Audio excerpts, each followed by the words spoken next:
Scaling up is a really complex challenge that we face in our organizations. In the next 15 minutes, I'm going to try to simplify that challenge while also providing you with some tangible tools that you can take home with you and some ideas that will hopefully change the conversation you're having in your organizations.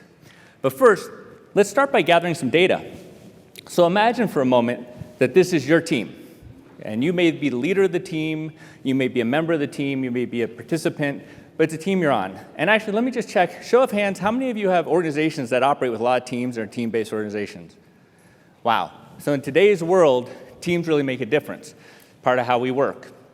And with teams, right, I'm going to talk in a moment about how they play a critical role in the ability to scale up. But with teams so prevalent, team effectiveness, which tends to operate from the top down in organizations, plays a critical role. And so if we can unlock team effectiveness, we can really help to scale up the organization and drive organization success.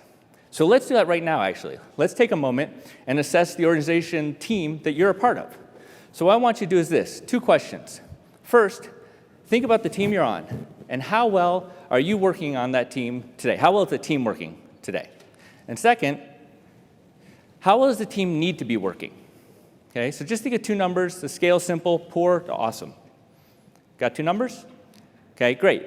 So anyone's how well you are working higher than how well you need to be working? No? Close. There may be some ties, but the good news is that we do this with teams. So we would take a team average. And I can tell you in the history of my doing this, that's never actually happened when we take the average. Okay? So what I want you to do then is imagine we've got a team average with the numbers you just presented. And what we're going to do very simply is we're going to subtract. And that's going to give us a gap. The gap between how well we feel we need to be working and how well we are working. So then we're going to ask another question. And that question's this. What are the issues causing that gap? So think for yourself for a moment. If you had the opportunity with your team to work on some of the challenges, what are some of the issues that might be causing a gap between how well the team's working and how well it needs to be? Just think about what some of those key issues are. Got it?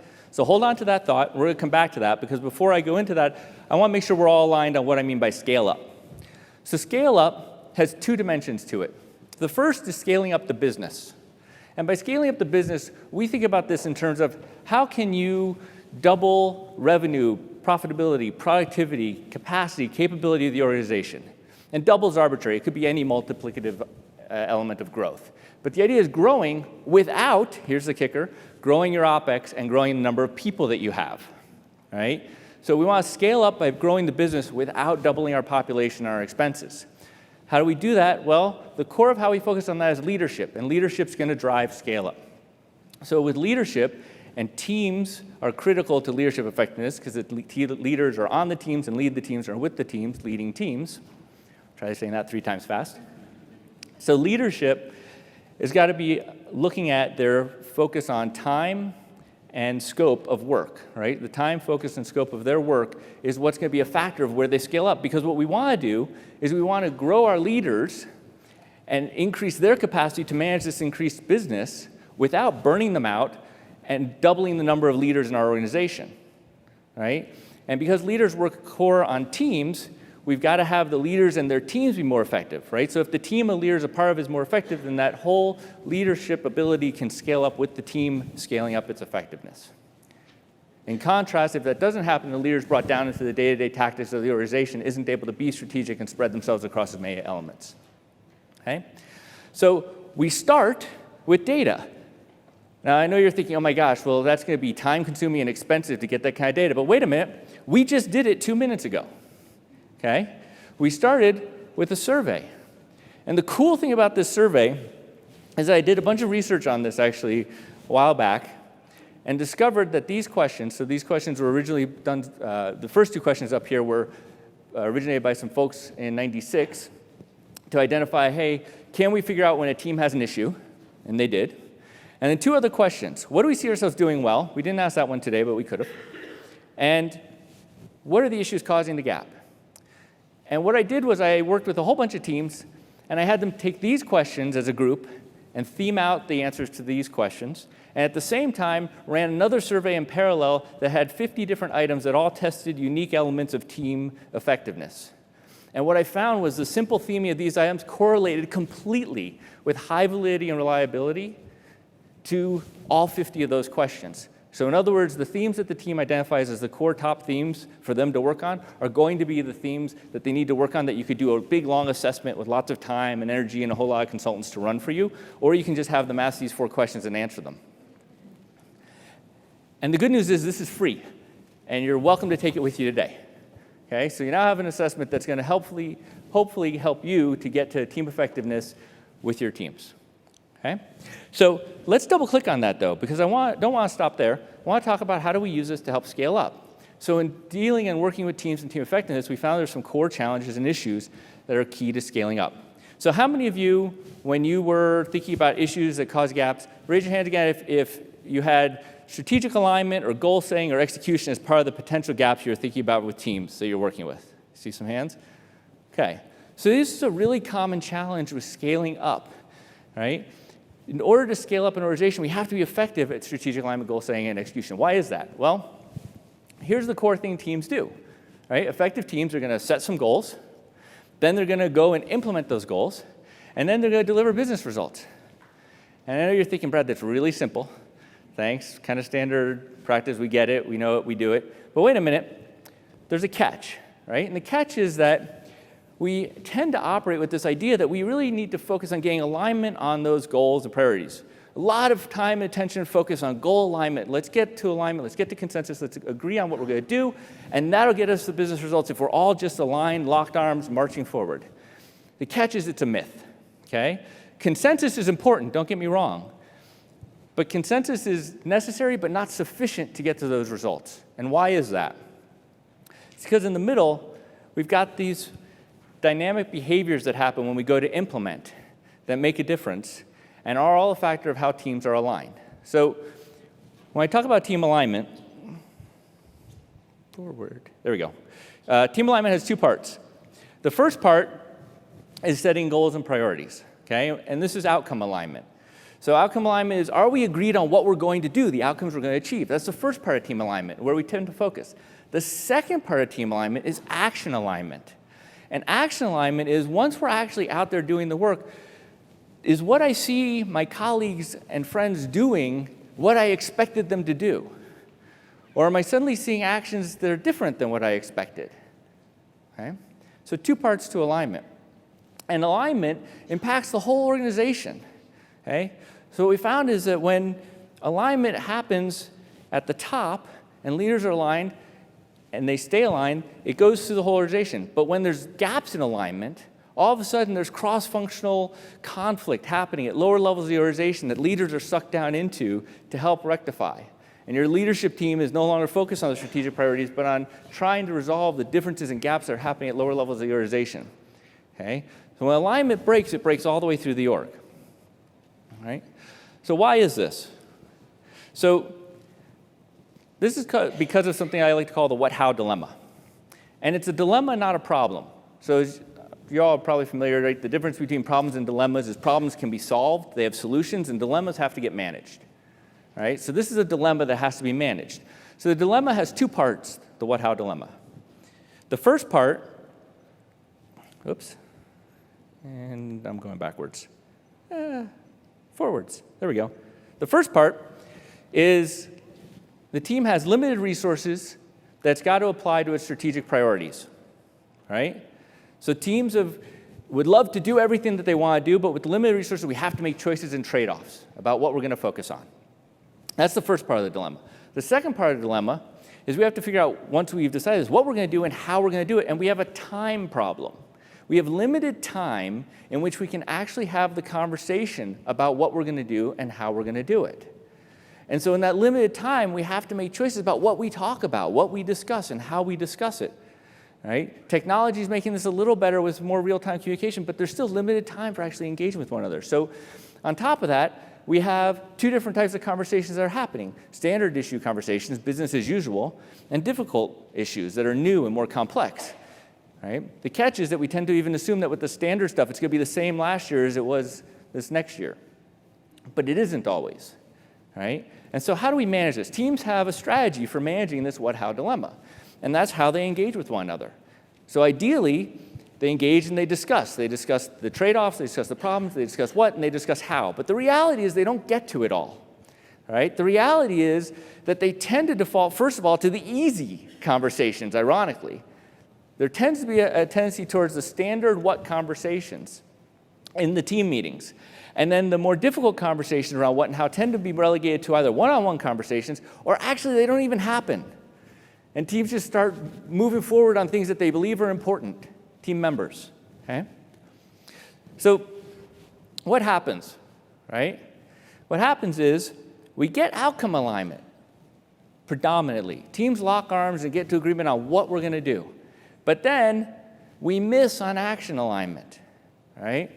And people come out of meetings. So how familiar is this as a scenario? You've been a part of a leadership team meeting or watching a leadership team meeting or any team, and people come out of it and they're all happy that they've agreed on what they're going to do. And then a month later, you're talking independently to two team members, and Billy's telling you how he doesn't understand why Susan's doing X, Y, Z, and Susan's telling you how she doesn't understand why Billy's doing X, Y, Z because they all agreed on what they were going to do.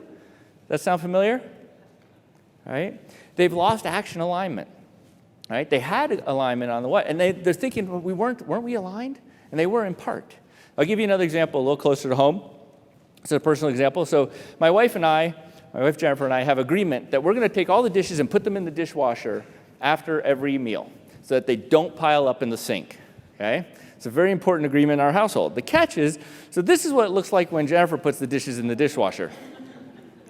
And this is what it looks like when I put the dishes in the dishwasher. Needless to say, this does not go over really well with my wife, who feels we are definitely out of action alignment. Fortunately, the way we address this works the same in organizations as it does for my personal life with my spouse.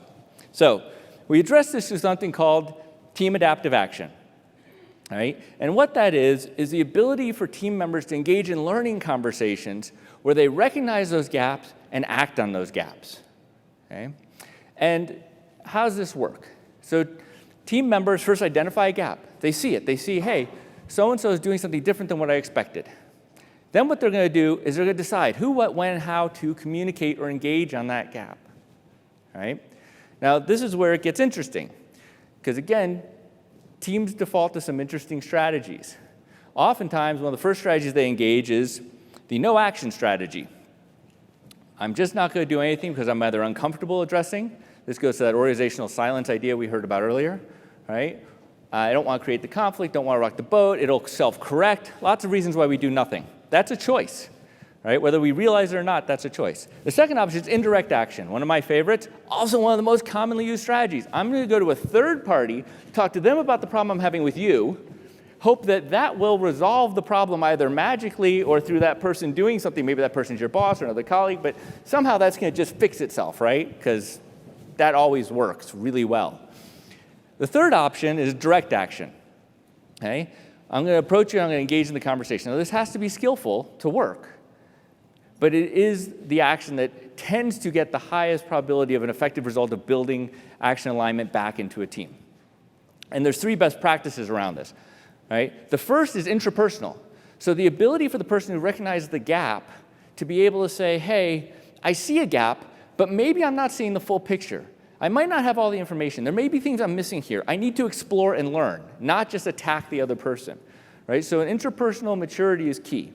Second is the interpersonal skills to approach the conversation and have a productive conversation with someone around a difference that you're seeing that doesn't leave the other person so triggered and defensive that they can't engage. And the third is the idea of actually having these conversations in a group-based setting. So it's the opposite of what tends to be the tactic, which is have the easy conversations in the group. Instead, it's having the more difficult conversation in the group, but that also means with highly effective teams, the whole group becomes partner to the conversation to A, build common alignment, but also B, help where there's differences in perspectives. So the good news is that these 3 practices are all things you can actually take back to your organization, right? The idea of action alignment, the idea of adaptive action, and the idea that, hey, we can actually train people on these best practices to get them engaged, to have them be more effective and productive in their conversations. So adaptive action is the second concept we talked about. But I'm going to double click on that one more, because there's a key factor that we've found that really makes a difference when we're trying to drive adaptive action. And to do that, I'm going to go back to our issues. So when you guys thought about the issues that you had, how many folks also had decision-making or communication as one of the challenges that you were thinking about for the team, for your team? Okay? So it's really common. Decision-making and communication is a core challenge, particularly decision-making. So as I've been doing a whole lot of work with teams, one of the things that I started doing, so we do this assessment a lot. We ask teams what the challenge issues are. Decision-making comes up a lot. When decision-making comes up, I pop up this slide. And I say, great, which of these are the core issues that are challenges with decision-making on your team? And the teams typically pick 3 to 5 of these issues, and like that one, that one, that one, that one. It doesn't take them long. But what's interesting is, within a team, they often point to different issues. And across teams that are working cross-functionally, they point to different issues, right? So that became an interesting challenge, right? What do we do about that? And lots of stuff was tried, different voting techniques, races, et cetera. But what we started to notice was there were a couple of teams that didn't actually say that decision-making was a problem. And we started double-clicking in with those. And I started asking those teams, okay, what is it that's happening on your team for decision-making? Are any of these issues? No, this is working well. Well, what are you doing? And I started looking for what they were doing different, right? What was their positive deviance that was actually working? And what was really interesting is all the teams we talked to said the same thing, which has us thinking that we might have cracked the code to this a little bit, okay? And we got pretty excited. Now we're prototyping a lot of this work. So the decision-making idea that they all said was, we have a conversation before the decision happens. Not about the decision content, but about our decision process. And we're pretty rigorous in engaging in that conversation.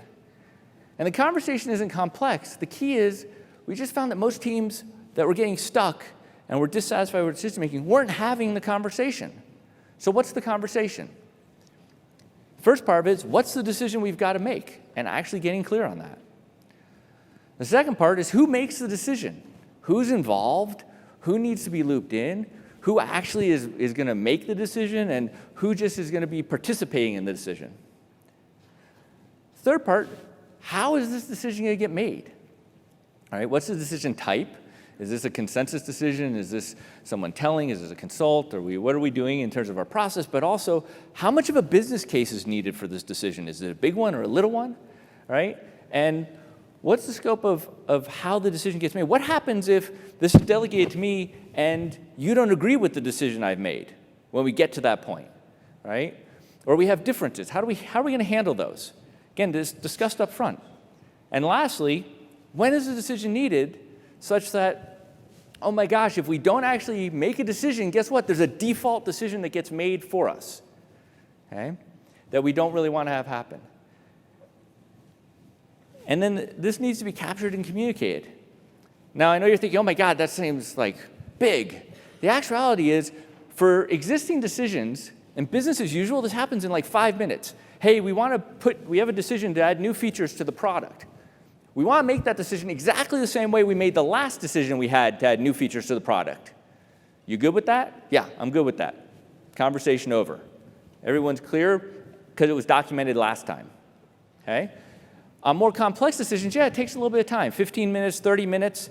Contrast that to how much time goes on when 3 months have passed and people are trying to get the decision over the finish line and didn't realize the CEO was supposed to be involved.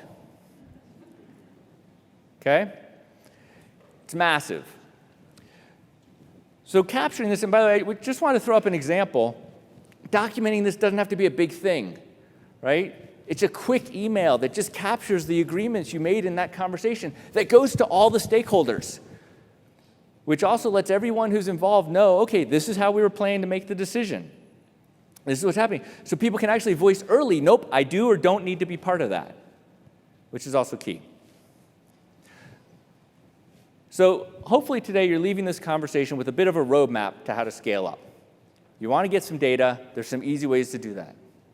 You want to help your teams be as effective as they possibly can, and you want to enable decision-making to support that whole process. So I invite you to all start the scale-up conversations in your organizations today. Thank you very much.